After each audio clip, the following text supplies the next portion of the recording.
Good morning, everyone. I was just leaving it a few seconds then, so we've got people joining us and we're all on.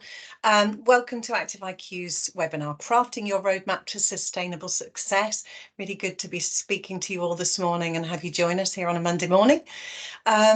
Basically, the reason for this webinar is to talk about Active IQ's sustainability journey and to talk about how we want to involve our partners in that. And as I'm sure you're all aware, in our business world, whether you're a business large or small, sustainability is not particularly an option anymore. It's crucial, whatever the size of the business. And it's all about remaining competitive, relevant, and everything we do hinges on how we manage our carbon emissions in today's world. Not just about ticking boxes, but about making a strategic move to boost your brand, build customer trust, and to ramp up our operational efficiency. We've worked with our carbon partners for about 18 months now, and I'm going to be introducing you to Chloe Collins today from Our Carbon, who will be talking you through how to make the first steps or how to check you're making the right steps in terms of measuring and managing your carbon footprint. So we're hoping that by the end of that webinar, you'll walk away with an understanding of whether you're on the right track or how to start your journey yourself. Our Carbon has been our partner, as I said, since the back end of 2022 now. So we've been through a few rounds of measuring our carbon emissions with Chloe. And I think you'll find she's a really, really good font of all knowledge in relation to this subject. Just to tell you a little bit about Chloe, and this is her bio. After an illustrious start in science education in China, Chloe pivoted her career towards sustainability, driven by a deep-rooted passion for environmental stewardship. So at Our Carbon, she leads the carbon accounting and reporting department, utilising her expertise to help businesses become more sustainable. And outside of her work, Chloe's interests span from immersing herself in literature to exploring the thrill of aerial sports, which I think I need to find out a little bit more about later. I'm also pleased to be joined on the webinar by Gav Baxter, who is Active IQ's Head of Business Development, as I'm sure many of you know, for both our UK and international business. So I'm going to be handing over to Chloe shortly, but Gav and I will be chipping in throughout the webinar. But enjoy the session. I think you'll find it really engaging and informative. We've learned an enormous amount along the way from Chloe, so I'm sure you're going to as well. Welcome, Chloe. Thank you so much, Jenny. It's been a real pleasure to get to work with Active IQ on your journey so far, and it's been lovely to see the culmination of all of that in getting together and putting this together today. So I'm excited to be here and get to speak with everybody. Over at Our Carbon, what we do is we work with small businesses to help them get started on a process that can often be found daunting. We do that with basically 4 nice, clear steps. We coach, we do calculations, we offer solutions, and we help with sharing. With coaching, we like to focus on carbon literacy, sustainability, how to integrate this culture into a business with our calculations. That is what it is on the tin. We help to calculate the carbon footprint, and from that we help to offer insights into solutions such as reductions and offsetting. And then from there we offer support in how do you share this story, how do you communicate that in the way that you want to. So not to get too far ahead of ourselves, let's go back to the beginning. In terms of coaching, one of the first questions that we always ask is, what is your vision? What are the goals that you set for your business? What do you want to get out of this? Because more and more sustainability isn't something that's just nice to do for your company. It's becoming something that the market is demanding. And it's really important to get clear on, where do you want to stand in all of this? So the most important question at the beginning of this is to get clear on your why, to get clear on what does good look like for you and your company. Obviously, I'm in this space. I hear a lot of reasons as to why companies would want to get involved. And we're going to hear a little bit about that from Gavin and Jenny as well, of what was Active IQ's why. But first, I would be curious to hear about, what would your why be? Why would you want to set sustainability goals? And what we've done is we've set up a chat with a link, I'm sure, with some poll questions. And what I've done is I've put together some questions that I always ask with answers that I always get, and I'm curious to see if there's any kind of overlap. So if you can, just click the link and let's see if any of these resonate with you. So why would you want to set sustainability goals? Is it to help improve employee morale and create a company culture for Gen Z? Does it save on operational efficiency, help improve your branding? Is it to help future-proof your business against climate risk and regulation? What are some of the reasons why you would want to begin this journey? Let's have a look. That's really, really interesting. I'm seeing that it's nearly a 50-50 so far on save on operational efficiency and future-proof your business against climate risk and regulation. I have to say, I think that these are the two that I would also hear a lot of. More and more, it's becoming part of the culture on how can we help to save on cost, but also save on carbon in our operations, and how can we help safeguard our company against unintentional greenwashing, any kind of regulation that can come in. These are two really, really common questions that we get. And obviously, the point of today is to help begin to answer those questions. But I'd be curious to hear from Gavin and Jenny as well, if these were questions that they had at the beginning of their journey, what their why was, what your objectives were. Were they similar or different?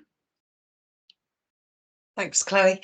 Yeah, I think our why was because we've always been about healthy people, because the more people we engage with, our training providers train graduates who then engage with societies and communities and individuals. So we've always been about education, improving people's lifestyles through fitness and physical activity. So, you know, it was a natural for us to think, well, healthy people, think about our planet as well, healthy planet. There was a natural, obviously, link.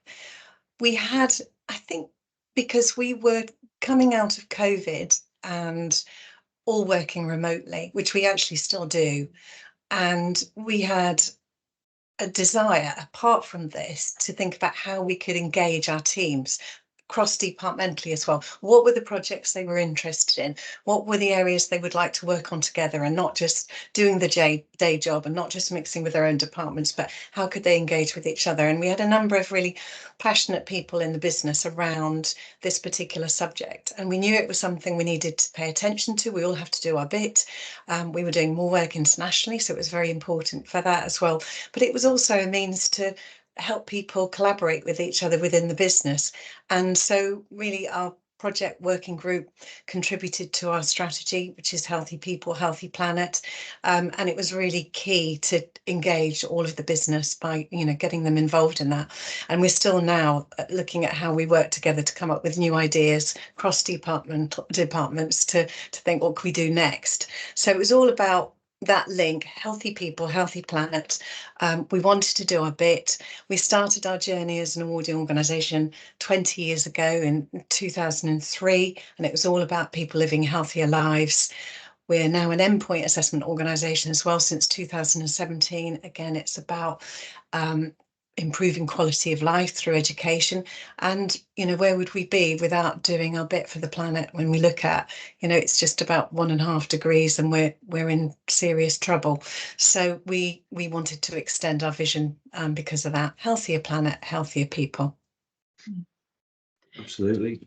Yeah, you're absolutely right, Jenny. It was that kind of responsible leadership within the organisation that was pushing forward. I've just seen a comment from Darren that says it's in line with our values, and as Jenny's just described, a lot of the motive was coming from the people within Active IQ, not necessarily from external pressures, because we know we've got like the Paris Agreement, the UK Net Carbon Zero 2050 goal, and UN Sustainability Development Goals, but it was really driven by us, because as a whole in the industry that we work in, we're not a high risk in comparison to other sectors, so there's not as much compliance pressures for us to adapt in that aspect. But we also, in terms of the goals that were set out, like Jenny mentioned about our international strategic direction, like we're very clear that as an organization, it's a triple bottom line. It's people, planet, profits. It's not necessarily looking at that critique that you get with actually you're going to events overseas, but you're talking about sustainability. It's making sure that there's a balance to look at the revenue line, but also looking at what we can do. So we have to become more conscious as an organization to look at how can we be better at reducing our carbon footprint, reducing and offsetting, and in line with sustainability development goals that are out in certain areas, and taking critical measures within the organisation to reduce that carbon footprint, as well as we're looking at other areas of the business.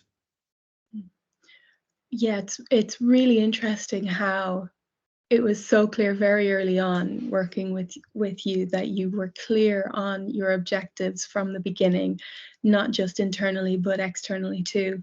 The story that you have of your company, what you do, and how that relates to people and planet, and being able to communicate that, not just to have a cultural shift internally, but also to communicate that to your providers, suppliers, internationally as well.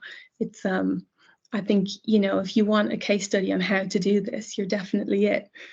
For sure. That being said, I mean, of course, this is quite a big project to engage with in the beginning. There can be quite a lot of unknown, new language. What were some of the obstacles that you found when you first began this process? Well, we were worried about time, the time it would take. I think everybody was concerned, have we got the capacity to do this? Because Active IQ is not a huge organisation. There's around 38 of us, plus obviously a freelance team of assessors for our apprenticeship side of the business as well. But we're not huge. We've all got very busy days, busy roles, and it was, can we do this? Can we actually fit this into business as usual? So I think that was the main concern, what the cost of it might be. Do we have the capacity within the business? But also just a little bit of the fear of the unknown in terms of carbon accounting. We didn't know much about it at all. So it was a really good education. We learned a lot through the process. We certainly found it manageable, and obviously, with that, I would say this with Chloe on the call, but Chloe made it really easy for us to understand, and also made it really straightforward for us to manage the accounting as well, which I know you'll be talking about later. But those were the main fears. That's again fascinating. I mean, I'm lucky in that I'm in this field quite a lot, so I get to hear a lot of overlap. But cost, capacity, and complexity are often three of the biggest barriers to entry for companies when it comes to sustainability. There can be, as you said, Jenny, quite a step into the unknown. I don't know how this will help save cost just yet. I need to trust that this process will help to show me that as we travel. I don't know if I have capacity for the sheer extent to which I'll need to engage with this. And, complexity, the language that we use, it's not usually everyday language, and the calculations that we do, it's not exactly budgeting 101. It takes a minute to get your head around it. It can be quite a thing to take on, and often it's those first obstacles that can stop people from beginning this journey. And so what we've done is we've set up another poll for everybody to see what would some of the obstacles be for you that have stopped you or are stopping you currently from engaging with this process. It's all too common than you'd think. Often what we'll get is the financial cost of carbon accounting. It seems too complicated, there's too much effort, difficult to get employee and stakeholder engagement, and I don't see the benefit in my industry. So let's see, I'm seeing answers coming in already. This is great. I love when there are active people in the polls and I don't have to waffle on unnecessarily. This is great. I'm seeing, again, like a really interesting split between two answers here. I'm saying that it's too complicated, I don't know where to start, and it's difficult to get employee and stakeholder engagement. I think This, again, cost, complexity, and capacity, they can be the three biggest obstacles for companies. And often with employee stakeholder engagement, complexity and cost can come in quite heavily. And complexity is definitely when we talk about where do you start, how do you start. So I'm going to indulge myself a little bit. As part of my bio, Jenny mentioned that I have a background with literature and linguistics. And for me, it's something that I've brought into every avenue of work. For me, language helps to create a mutual understanding, a mutual reality. You know, the extent of our reality is the extent of the language that we have. So the more that you're equipped with the language and the knowledge, the more you're equipped to begin a process, understand it, and communicate that so that other people can become involved and empowered as well.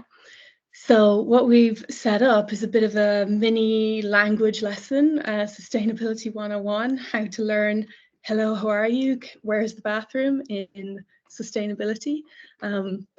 So what I have are some terms that can hopefully by the end of this help give you some baseline into what are these terms that I need to know that will help me begin this process, that will help me to communicate to employees and stakeholders the importance of this, help to take the mystery out of it as well.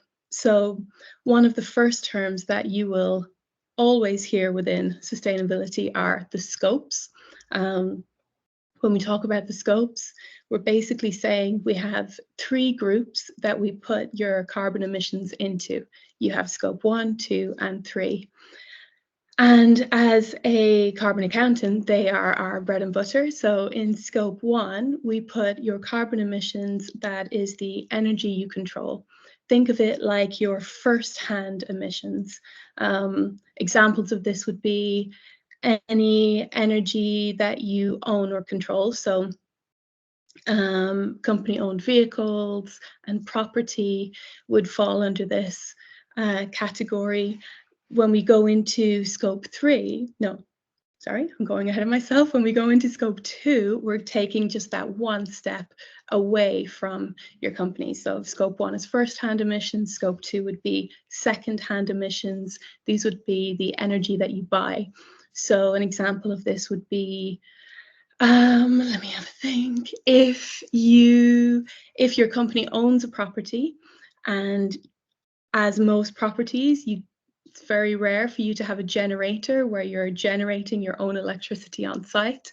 More often than not, you are purchasing your electricity off the grid because you've bought that energy from a second source. This comes into scope 2. It's second-hand emissions. When we go into your scope 3, this is when we go into the beast of carbon footprinting. It is your biggest group, it is your biggest category, and often it is connected to your providers and suppliers. So any activity up and down your value chain will go into scope 3. That will include business travel, employee events. We have purchase goods and services. So anything that you've bought for your company within your accounting year will fall under your scope 3. This is often the biggest scope and emitter for companies. So 70 to 80% of a company's carbon footprint you'll usually find in scope 3. When we're measuring the scopes, what we're measuring are greenhouse gases. I know everyone is familiar with greenhouse gases from GCSE science. So they are the gases in your atmosphere that trap heat during the day when sunlight comes down into the earth and it heats the earth. At night, when that heat tries to escape the atmosphere, these greenhouse gases trap the heat inside the atmosphere. And that's what we're measuring. We're measuring all of these greenhouse gases when we do your carbon footprint. And when we complete your carbon footprint, we measure it in tons. Tons of carbon can be really difficult to conceptualize, visualize. You'll hear it a lot with companies and marketing. Company A has 200 tons of carbon. Company B has 300 tons of carbon. But What does that actually mean? What does that actually represent? That can be really hard to communicate. If you think about this slide here with the orange ball in Trafalgar Square, this orange ball represents 1 ton of carbon. So if you think about company A has 200 tons of carbon, that would be the equivalent of putting 200 of these orange balls in Trafalgar Square. Or even if we want to zoom in a little bit and look at the people in this picture, on average, one city dweller emits 10.2 tons of carbon a year. So if we take just 5 people in this picture, that's 51 tons of carbon. That's 51 orange balls in Trafalgar Square just for 5 people. So when we talk about these tons, we're not just talking about this imaginary thing that you can't really see or measure. It is real, it is extensive and measurable. So when we get to your tonnage, when we figure out this is your starting point, this is your carbon footprint, you have 200 tons of carbon. Congratulations. What you want to do then is you want to get to everyone's favorite buzzword, net zero. Net zero, you'll hear everywhere. It's become a household name. And what it is it's how a company has balanced their sheets. So how a company has gone from 200 tons of carbon to 0 tons of carbon. To get to 0 tons of carbon, just by doing reductions, it's impossible. You would have to be dead. You will always emit carbon. So to get to net zero, there's a bit of a formula here. What we do is we calculate your carbon footprint. You know your tons. You will do the reductions that you can within your operations, and then you will do offsets. When you do offsets, these are projects that you can purchase that help to give back to nature, that help to balance your carbon footprint back to 0. Once you've done all of this, you're ready to begin. So when you have the language, when you have your goals set, you're ready to establish your baseline year. Now, your baseline year is basically like your lighthouse in your sustainability journey. It will help to give you a starting point of where you're at so that you'll be able to see where you need to go. One of the biggest problems that can come up during a baseline year is that everyone wants to have perfect data. Everyone wants to make sure that they are protecting themselves against any potential greenwashing. This is wonderful, but impossible. Perfect is not the goal here. We don't expect perfect. What we do expect is real, measurable progress over a few years. That's why your starting point is important. It's important to make sure that you give good quality data while we can guard your integrity and guard your data against not perfect. So how we do that is 5 steps to getting started. Your first step to getting started on this journey to set up your baseline is always data harvesting. This can be what Jenny referred to with the time crunch. It can take a while to get through your data harvesting, but again, it doesn't have to be perfect and it doesn't have to be immediate. You're allowed to take your time. You are allowed to do your due diligence, and you're allowed to have support in doing that. And as this process unfolds, as you become mini masters in this yourselves, you will streamline this. There will be support in place to help make it quicker each time and more accurate. Once you've completed step 1 of data harvesting, you will go into the scopes. So we know what the scopes are now. We have scope 1, 2, and 3. The energy you control, the energy you buy, and the activities up and down your value chain. Within these scopes, all of the categories will not be applicable. So you will decide what are the applicable categories within these scopes for your operations, and you will target those. From there, what you can do is rigorous analysis. Thank you very much for the slide shift. So these are your calculations. This is me, basically. I jump in. What we do is we make sure that your data is good and solid and rigorous enough in order for us to give you good calculations. And we do that by giving quality scores of data. We do that by guarding integrity. We do that by making sure that we are using the best emission factors as part of your calculations to give you the most accurate carbon footprint by the end of this process. Once you've completed step 3, you're able to now have insights into your carbon footprint. It's not just we do the calculations and then we have a ton of carbon and that's it. From this process, you'll be able to see that certain categories within the scopes are what we call hotspots. Just means that they're a bit too hot to handle. You have a lot of carbon coming out of them. And blind spots. So blind spots would be where within this process was your data not as good as you would want it to be, and how can we safeguard you against that and make it better for next time. So this is all about a continuous collaborative process that takes away perfection and brings in due diligence and insights. Once we have your hotspots and blind spots, you're able to then make a public commitment.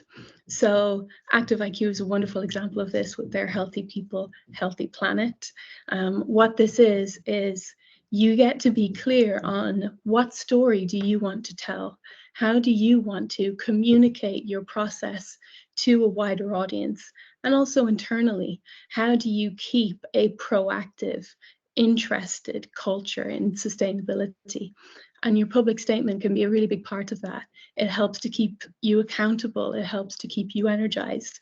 One way you can make a public statement is through something like our live profile dashboards, which you'll see in a second, and they will give you an outline of your accounts, and they can be shared across all mediums that you would like.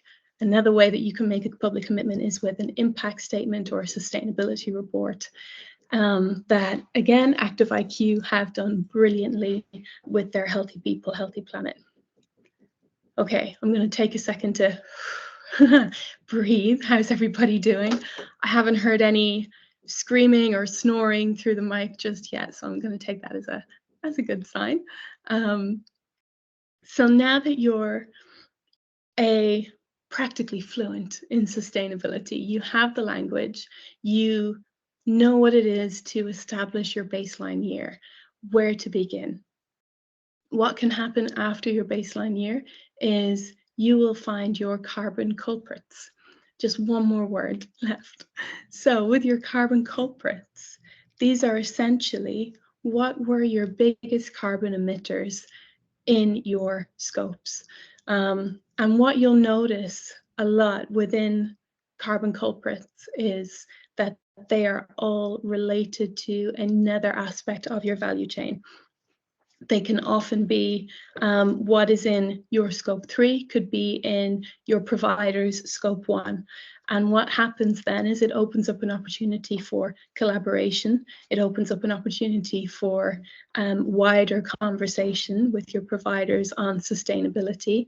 It stops being a internal and siloed process and begins a opened up and rigorous process with your providers. So when I look at carbon culprits, I can be a bit of a psychic at this point. I've been in this field for a minute. I can look at a company and say, yes, based off of your operations, I can tell you that A, B, and C will be your carbon culprit. I can look at a media and advertising, thank you, a media and advertising company and tell them that their purchased goods and services, business travel, and use of sold products are their biggest carbon culprits. What does that mean? It's going to be their hotspots. It's going to be the things that they need to focus the most on to do their reductions with. When I look at an education business, I can tell them that purchased goods and services, business travel, and transportation will be their biggest emitters. Again, there's something a little bit similar about these things. All 6 of those categories, even though they're from different sectors, they have similar overlap in that their hotspots, their carbon culprits are all within scope 3. And that's something that we found with Active IQ as well, where 72% of their carbon emissions were in scope 3. 32% of them were in their manuals, 23% of them was in their travel. So it really offered a granular insight into what their carbon culprits could be. So when we bring in Gavin and Jenny, I will be really interested to hear, when we got to this stage of your process and we got to see 72% of your carbon emissions are within scope 3, was that a surprise for you with how big your scope 3 was in relation to your scope 1 and 2? Absolutely. Thank you, Chloe. Yeah, you're absolutely right. I think the biggest surprise for us was certainly looking at the amount of emissions that were coming from supplying hard copy manuals, but as you and the travel obviously, but as you identified, being able to drill into this data and be able to identify where the problems are also develops an opportunity for innovation and being able to offer different services to work towards the objectives of reducing that. And some of the things that we've certainly put in place is we have set hard objectives across the business in terms of reduction of travel that's been signed off by all senior leaders within the business. And obviously with the pandemic, it's helped that anyway because we're all kind of working remotely. We've retired our office as well that we had, which was also an emission that we didn't need. And in terms of the printed manuals, which is a big part of our business, and we didn't realize how bad the emission was from that in terms of the size. And we have customers overseas that were shipping manuals from the UK over to Dubai, and that's probably contributed a lot to our emissions in there. So we kind of innovated with digital manuals and digital resources to support with that. We've actually had a lot of demand from our providers and our customers as well to have digital certificates, for example, because printed certificates is part of our business, and because they're thinking about sustainability as well, they're thinking about operations and developing that way. They'll be able to reduce that by having that option as well. And things with travel, it pains me to say it, but if you travel business class to a location, you're obviously got a larger footprint in terms of your emissions. So making decisions like that to reduce from business class to economy class and reducing the travel and making sure that we're more effective with thinking who's the airline who's got the best reporting and best emissions and things like this in terms of making decisions that way. And there's tools that we've used within the business as well to support this. The sustainable business model canvas from a business perspective, anyone in a commercial seat will look at the value proposition that we have, but having a look at the sustainable outcomes that we can achieve with that as well. So yeah, we were surprised, but at least the data has helped us to develop pathways to reduce that as well. Really interesting. I mean, it sounds like, if I were to circle back at the beginning of this conversation when we were talking about the goals and objectives that you had at the beginning, it sounds like by the end of this process, there was an opportunity to have real actionable insights into, is this objective still applicable? And yes, okay, how can I then make these reductions, make conscious decisions within my operations moving forward? Absolutely. I mean, fantastic. Would you say that from the beginning of this process to now, after you had the insights into your carbon culprits, where you said the manuals were a surprise for you of just how big they were, did you find that your objectives then needed to shift from the beginning of your process to now, or do you think you're still quite aligned with what they were from the beginning? I think they're still quite aligned, really, but it's more about exploring what more can we do. You know, we did things like, could we promote digital manuals more? And because we still have a high demand for hard copy manuals, but we found new ways of producing hard copy manuals with our print supplier, which were better from a sustainability perspective. But you know, it's a work in progress, I think, for us, isn't it, Gavin? Looking at packages and digital packages and e-packages and how we can become more efficient in that area and how we can make that offering more attractive than perhaps a hard copy option. So I think we're still pretty much aligned, but we're just exploring new ways of doing things. I think another surprise for us when we did the initial accounting was data, as in data storage, and that was something that perhaps hadn't been on our radar, which we thought, hang on, we need to look at that as well. But from a sort of timing perspective, we, as many people know, we were acquired by a new parent company about 14 months ago. So it gave us a bit of an opportunity to have a good data cleanse, moving and transitioning from one set of systems to another. Again, it's still a work in progress, but it was another area that become more apparent that we hadn't really thought about that so much in the first stages.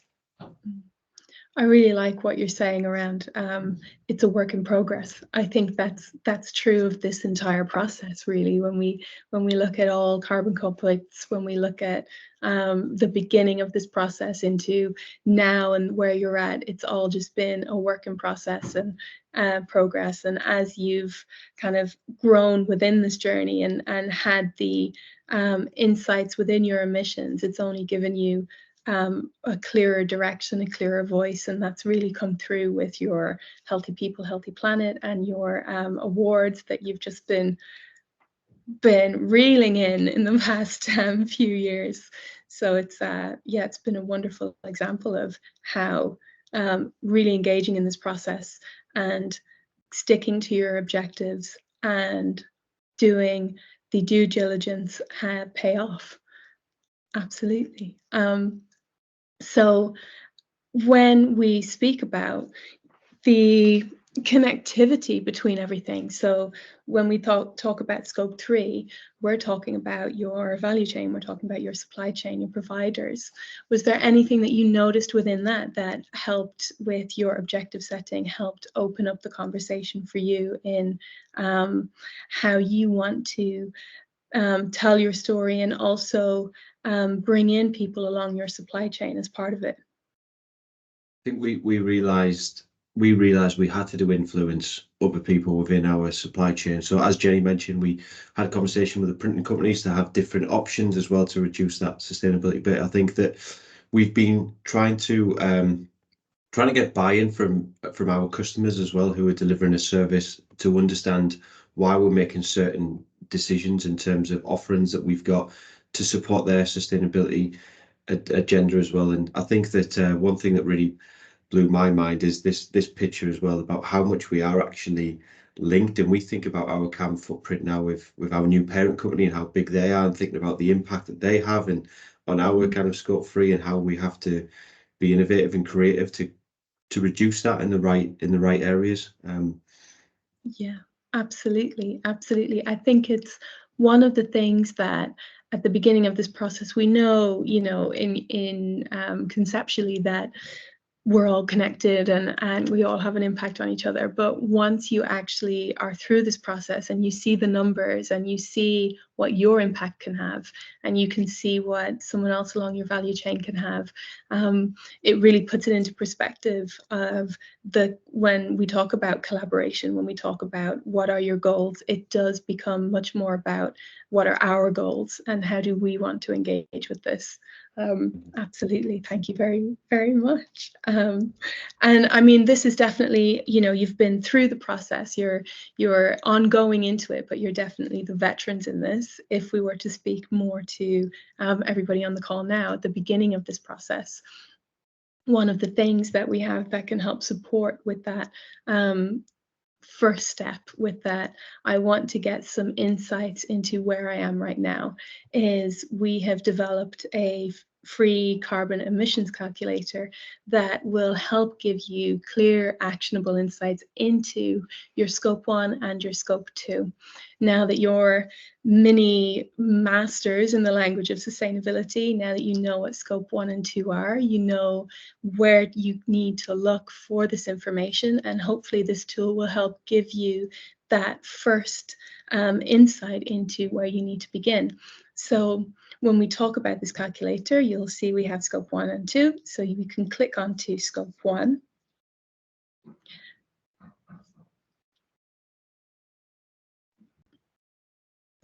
Lovely.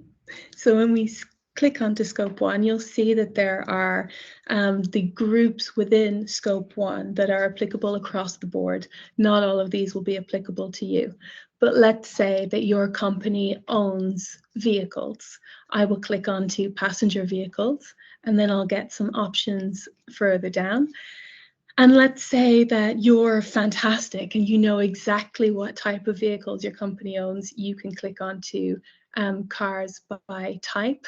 If you're not sure, you can click onto cars by size, and you'll get some options here.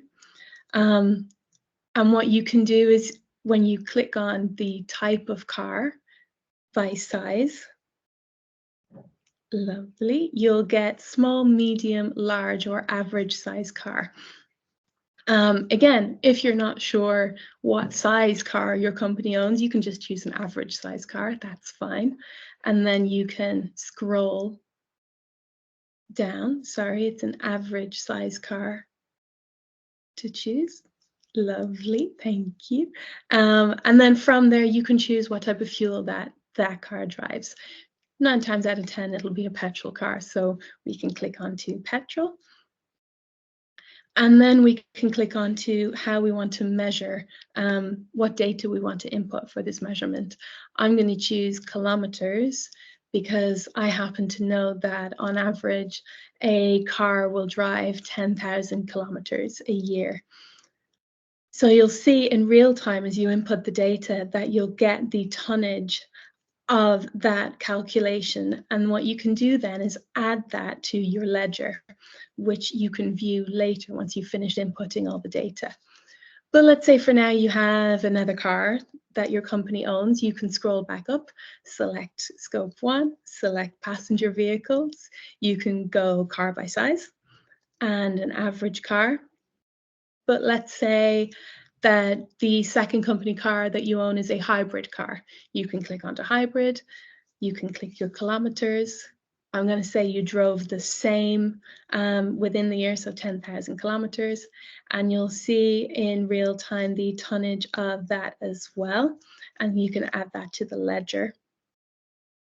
Lovely. And then let's say you own property as part of your company.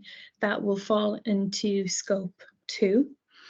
And within Scope 2, you can choose electricity, heating, gas. Let's say electricity, you want to measure the tons of your electricity. You'll go down and you can input the data. You'll see that we're asking for the kilowatt hours. So on average, a property can produce about 25,000 kilowatt hours a year. So let's choose that.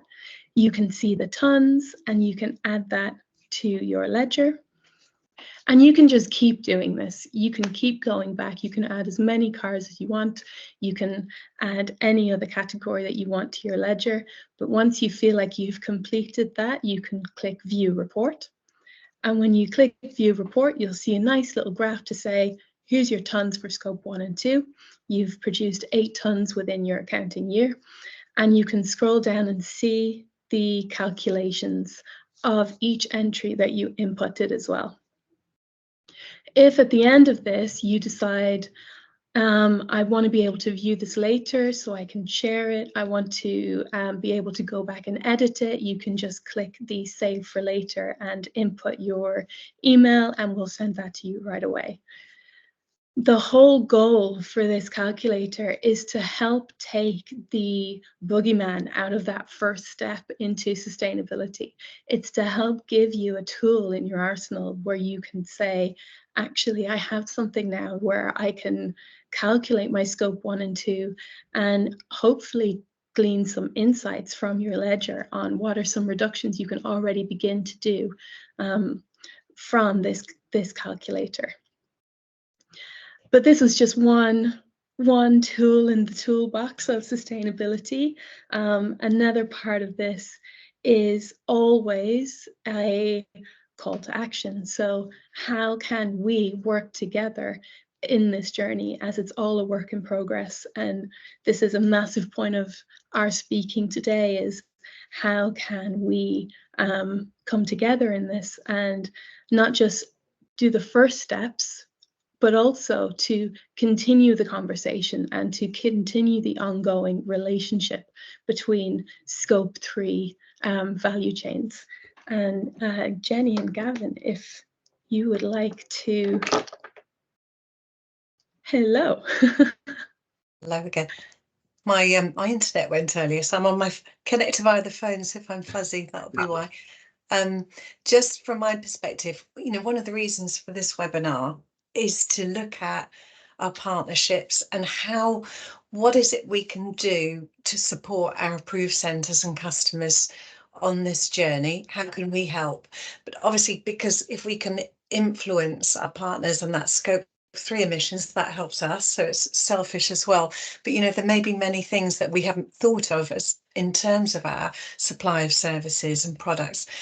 So any feedback that can come as a result of this, and people watching the recording of this webinar, will help us on our journey, but help hopefully our partners, because we'll be able to look at our product services. What else can we do to actually support this for all of us? So this is just a call to action as to give us some feedback as to where you think we can go and where you think we can go together. I agree, and just to add on to that, I mean, business is no longer just about making a profit. There's bigger responsibilities that we've got, and I think it was John Elkington who dubbed the term triple bottom line. I know he was quoted a few years back saying that there's many senior leaders who would move heaven and earth to increase the bottom line, but they wouldn't do the same for the people and the planet. And when we're in an era now where consumers are making choices based on the sustainability practices of that organization, we look at things like Patagonia, very well famous organization that's sustainably thinking and forward thinking. I just think that in the area that we work in, our Active IQ's mission is to change lives through education. We do that through our customers, and we know that the consumers are going to start to look at what sustainable practices that organization is, and it's going to be a unique selling point for us. So from a commercial side and perspective, I do think it's something to really look at as well as an organization, and to look at what we're doing to impact the people, planet, and your profits. Absolutely. I mean, very, very well said. Absolutely. And I think this is a great moment to invite everybody over into the chat, into a Q&A. I'm sure that there are a few questions that we can all help to answer. In the meantime, while people are typing up their questions into the chat, I've already prepared some of my commonly asked questions that I hear a lot of, and I'll answer these as we wait for some questions to pop up. One thing that I'm always asked is, how can I make reductions in our daily office operations? So, you know, this is your day-to-day life in the office. How can you help to make those reductions? And it's interesting, Jenny, earlier you said about your data center, how that was a surprise with how big that was. And it's true, one Google data center in London can use 51.5 kilowatt hours of electricity, which is enough to annually power 56,000 homes in the UK. So it's quite a large emitter, and one way that you can help reduce your emissions within these operations is to just choose one. We don't need 3 different data centers as a company. We can stick with the one and take a third of the emissions that we could otherwise be producing without realizing it.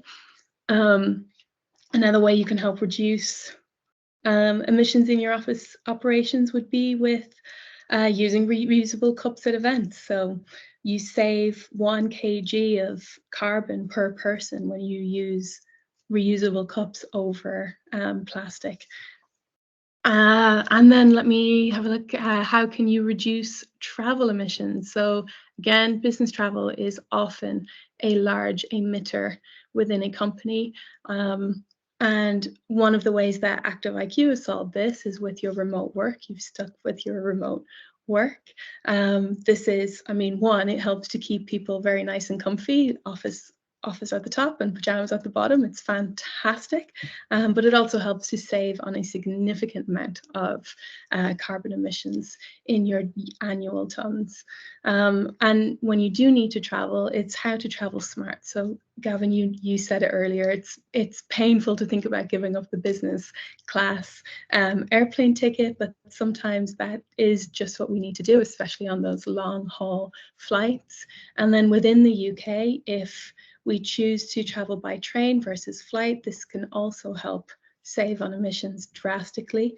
You emit 90% less carbon when you choose to train from London to Edinburgh instead of fly. So it can be quite significant in how much you can save.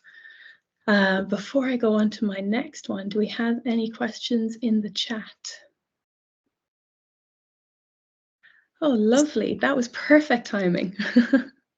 So let's see, what's John said? We always hear about what businesses can do to reduce their carbon emissions, but what are some simple things that employees can do? Very, very nice question.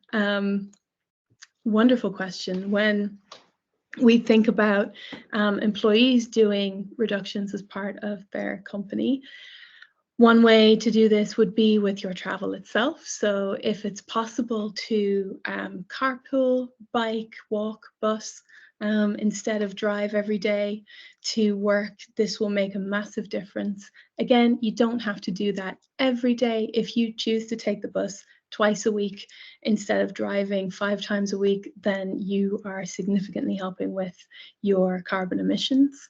Another way would be with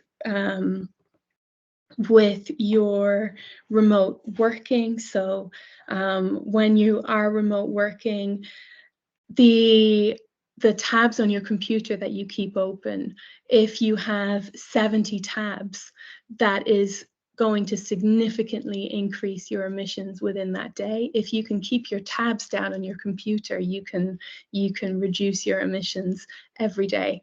Let me have a look. Employees making reductions. Again, simple things, using a reusable cup in the office instead of buying a coffee from your office every day, or making sure that you're recycling and using your waste management correctly within the company. There's lots of small things you can do that really add up to helping make reductions as an employee in a company. Gavin and Jenny, have you had any activities that you've changed with your employees to help make reductions? You know, right at the start of this, we had one of our colleagues who was working on this project sent round questionnaires and information as well to help support people. So asking them about energy suppliers and who you're working with, but it was built around driving that awareness with the employees as well. So it made them think like, oh, actually, I'm with this energy supplier, but I can actually save emissions if I use this one, or I can do this. And it was kind of building awareness that way. So it was obviously led by the employer, but it was supporting that employee kind of awareness and education around the subject. And quite smugly, I've also got an EV myself. I've got an electric vehicle to support that, which I know there's debate on that anyway, but yeah, in the grand scheme of things, it's good. Absolutely, absolutely. And it's interesting what you say about electricity suppliers as well. With working remotely, if you can encourage your employees to switch to a more green provider.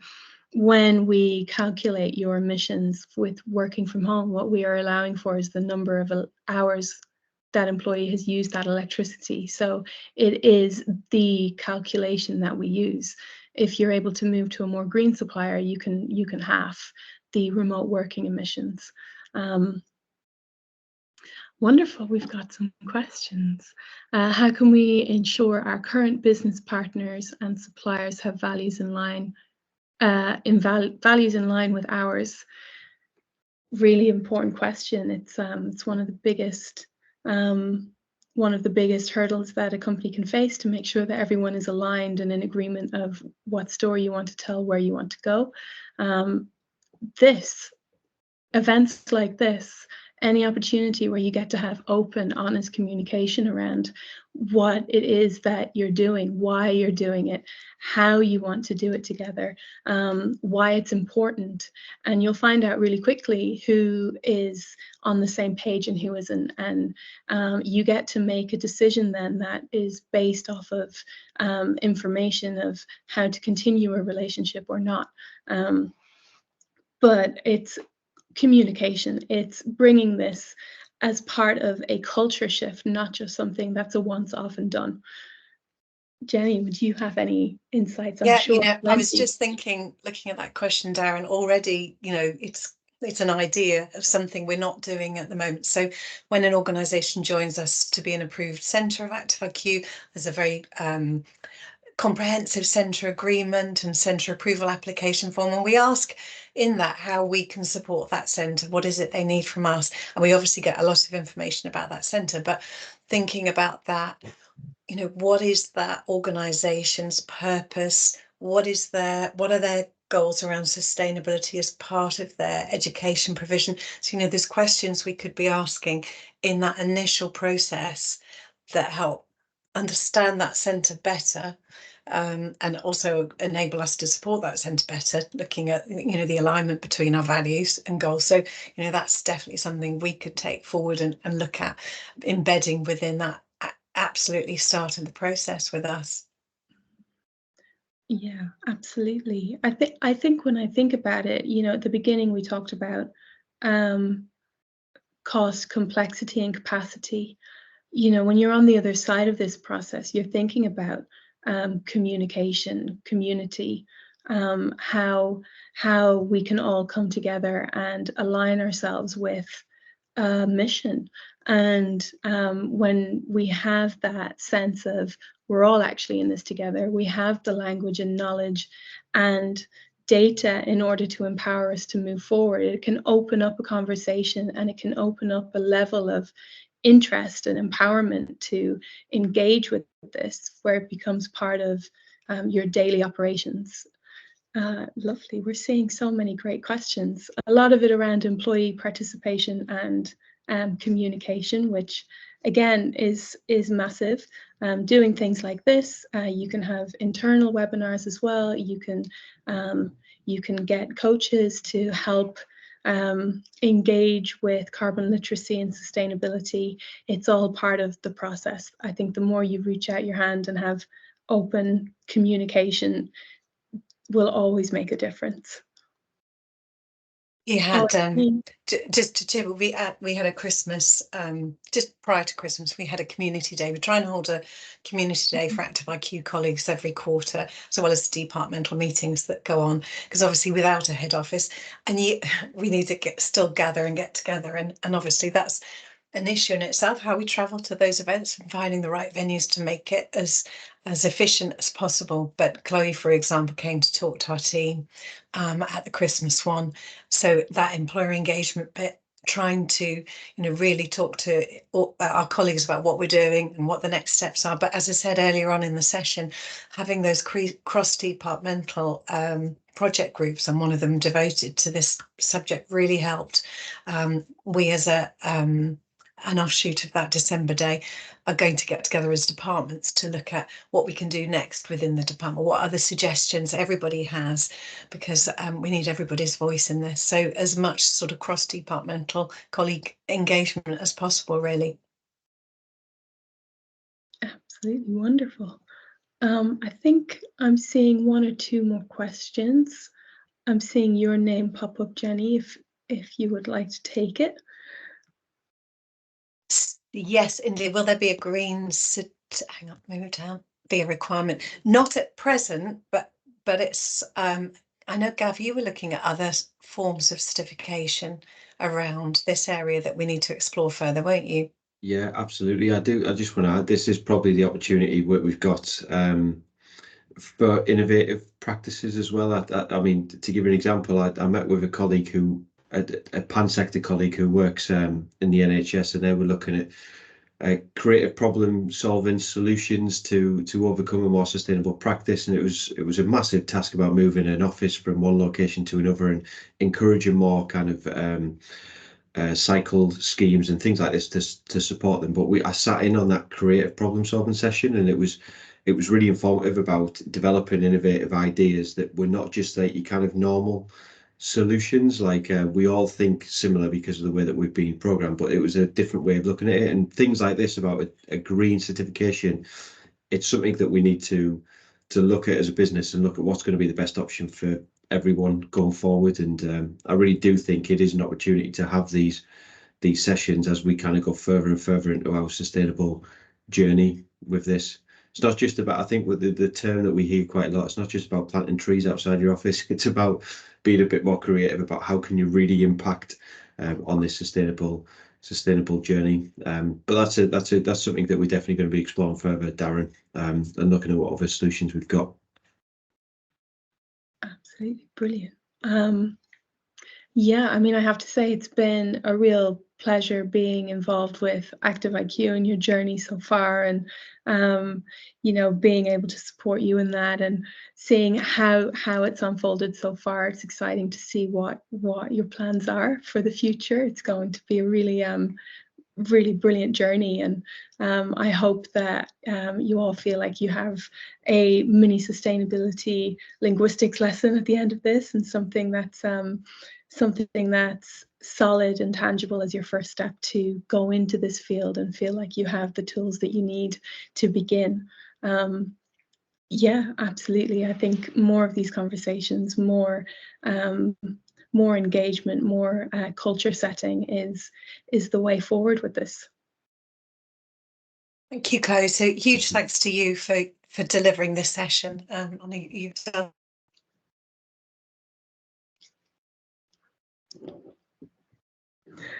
I think Jenny's internet went, but yeah, thank you, Chloe. It's been an absolute pleasure. It's like dodgy Wi-Fi again. Dodgy Wi-Fi. Yes, and obviously working with Our Carbon has been brilliant for Active IQ, because you've mentioned a few times about greenwashing as one of the things that we have to be really careful of to make sure that data is accurate, and being able to pull that amount of data from different aspects of the business. You have done a really good job at kind of showcasing it for us in a very easy way, and supporting us and directing us to the right places. So thank you for that. And there is more information on Active IQ's sustainability strategy that you'll see on the slide there, and there's a link to a video about Active IQ's sustainability journey as well that you can share with your colleagues and everything from there. Thank you very much. Thank you.